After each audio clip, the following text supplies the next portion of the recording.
What's going on, guys? Welcome to another episode of U4 ReZero Season 3. This is episode 2, and with me, as always, I have Blue Spade. Yeah, well, this is the most action-heavy episode in comparison to the first episode, which was, the first episode was, of course, 90 minutes with full of world building and dialogue. Well, this one it just kicks us straight into the action with Subaru realizing that he only has a few minutes before, um, what happened to him in the prior timeline. So Yeah, this, in my opinion, is like the craziest return by death Subaru has gone through so far in the series, just yeah, because he has such little time to do anything. So like he has to think really quick, and like because he literally like resets like I would guess like maybe about 10 or so minutes before he dies. So he's got to like figure out how to get around the situation really quick. Um, so yeah, there's a few different things that he tries in this episode to try yeah. to It prevent Sirius from killing everybody. Yeah, it's just basically trial and error each time he dies, and he has to figure some alternate method in order to get through a certain situation. So his Mm-hmm. first his first attempt is to rescue the kid at the clock tower, in which he's almost successful before.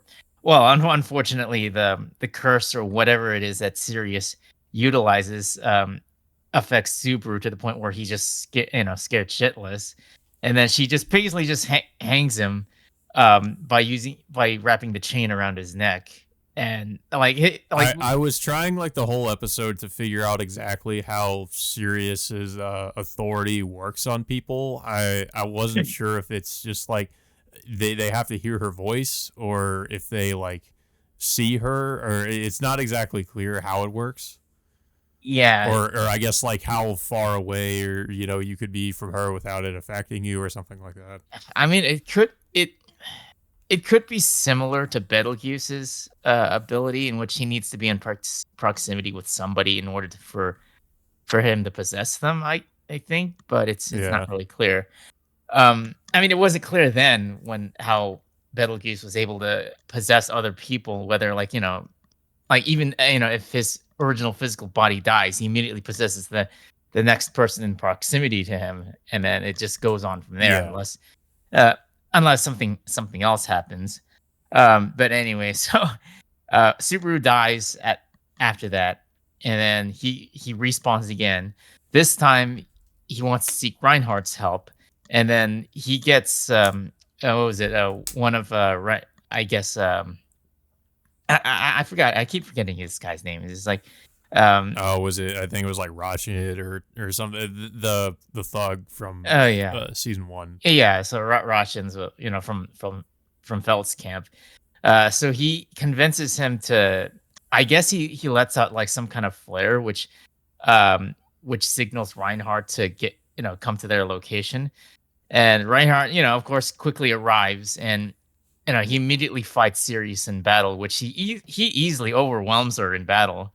And but unfortunately, it doesn't stop all the citizens around the proximity to still be brainwashed by her, and pretty much, I guess, chanting for them to kill her. And of course, Subaru, like, gets wind of Yeah. like something's wrong with this whole situation, so he tries to warn Reinhardt um, before he himself gets brainwashed at the last second, and tells Reinhardt to just straight up kill her, which he unfortunately he does, but in the process he inadvertently, you know, Well, kills Subaru everyone. was trying to like fight back against I guess the brainwashing to try to stop Reinhardt at first, but then I guess it takes control again to where of course I guess Sirius wanted Reinhardt to kill her. Yeah, So Subaru just encouraged again, like he's taken over by the brainwashing and encourages Reinhardt to kill her, which of course ends up killing him and everybody else that was affected by Sirius's authority. yeah. Um, so I guess like yeah, if she's already gotten to you, and if something happens to her, then or I guess at least if you're still under the influence of her authority, you can by extension also be killed. It seems. Yeah. So Subaru, of course. once again respawns, and this time um, he tries to inform Beatrice about the, you know, oncoming attack without having to tell her about. I mean, he still can't, tell her about his return by death, obviously, but he tries it in a way to convince her that someone from the witch's cult is about to, you know, ma- is about to commit some kind of attack, and and of course, like, Beatrice also mentions about Reinhardt's ability. Like, most people who've watched the show don't realize how incredibly busted Reinhardt really is. Um, even like, well, the only other place that Yeah, really, well, there is actually, I should mention, there is like an official, like canonical, like ReZero character, I guess, stat sheet. And Reinhardt has like some of the, I guess, the highest stats of out of all the characters. yeah. I mean, I don't know if most people have watched that. What was it, that chibi spin-off series Isekai Quartet, in which they do, like, Subaru does mention in detail in that show that how incredibly busted Reinhardt is, seeing is like he can't be hit by Yeah, any weapon, he can't be cursed by any, authority. He can't be poisoned, can't this and this and that. Like, basically he's invincible to practically everything. Um, so mm, I mean, which explains why Reinhardt was able to easily overcome Sirius' attack and or authority. Of course, this doesn't prevent him from inadvertently being outwitted by his opponents, and into killing her, which in turn kills everyone in the proximity. So Super, yeah, of course, like, try it, like, in the current in his current timeline, um, tries to inform Beatrice about, like, about Sirius and how to counteract her abilities. But, before they can, get ready to confront her, Emilia appears, and, she, like, of course, Super is trying to prevent Emilia from being involved in this fight, but Emilia, and pretty much insist in wanting to be involved in this upcoming fight against Sirius, in which, like, the first thing she does is, like, summon, like, a giant, like, spike of icicle or whatever it is she used to attack yeah. Sirius. And This also is like really surprising to me because I didn't really think that Amelia was like that capable of a fighter. Obviously we saw that she can some of what she could do, I think in the beginning of season 1, which really isn't like, really wasn't too much. She wasn't really able to do too much against Elsa. So it was pretty surprising here to see her able to kind of like hold her own against like a like I guess, yeah, like an archbishop, I guess an archbishop of sin of the witches cult. uh I don't know, it feels like I missed something in between season 2 and this season to where Emilia somehow got trained to be, be a like capable fighter, especially a fighter who's able to go up against witch cultists. yeah, So I was kind of surprised to see all that. um but I don't know. It could have been just explained maybe because in between, I guess the time skip of season 2 and this season, that maybe in that time she had been, maybe she'd been practicing or training or something like that.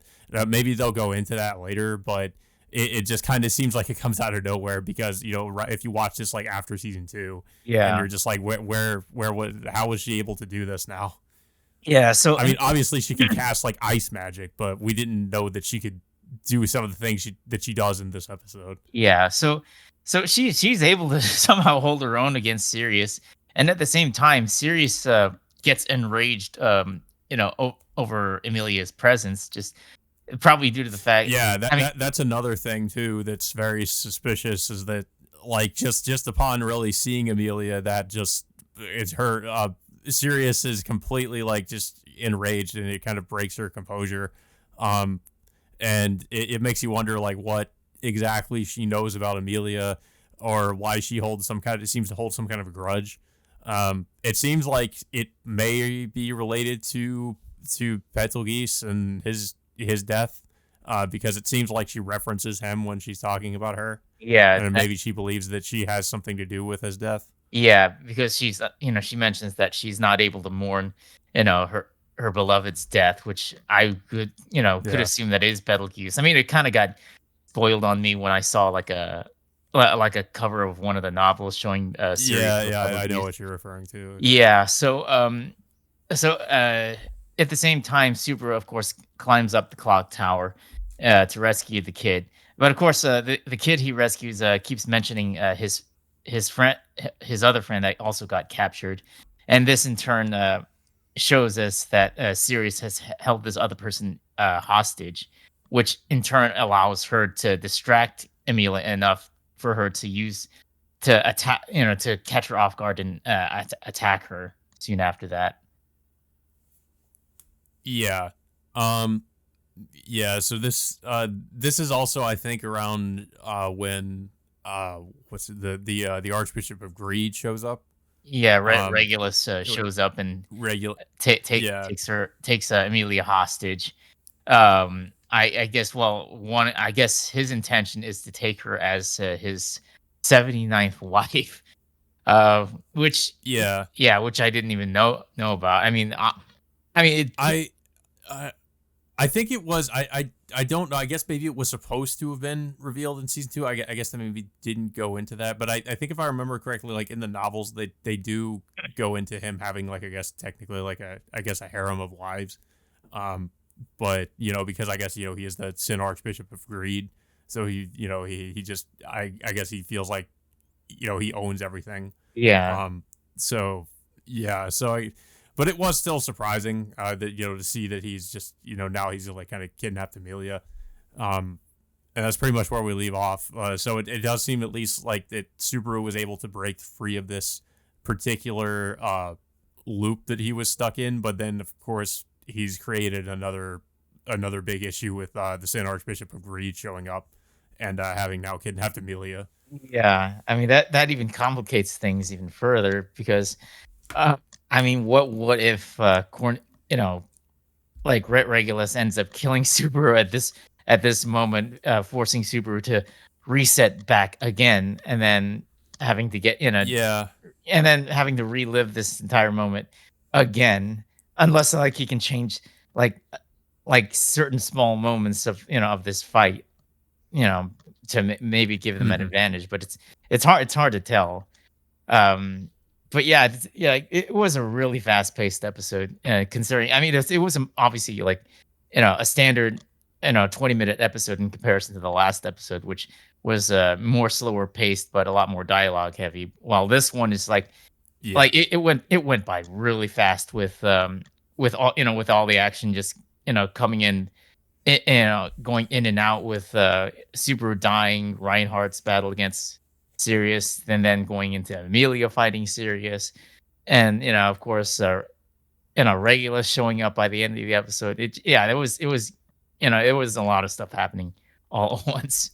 yeah. So much happened in such a short span of time, and typically with ReZero, like when Subaru resets again, there's a lot. It is a little bit slower paced, because he has to go through all this stuff again. But this one was like the fastest like return by death he's had because he has such little time to deal with the situation.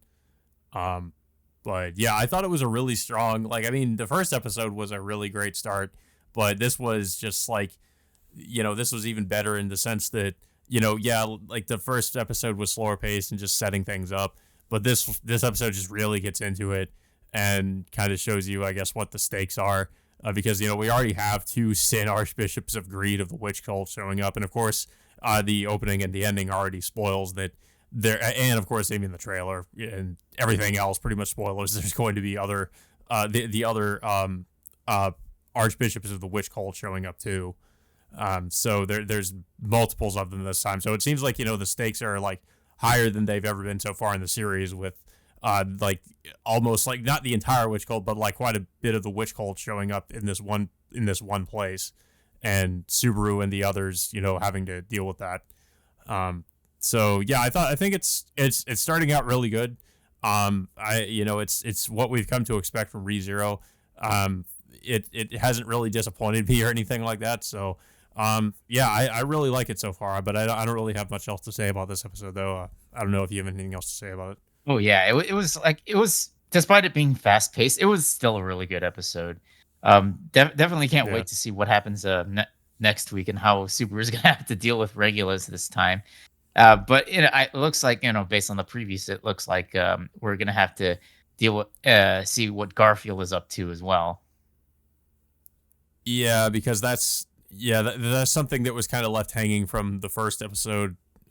Is we're not really sure what happened to Garfield after he saw what supposedly was his mother. So we don't know what's going on with him. Yeah. But yeah, so yeah, guys. That all being said, until next time, we will see you all later.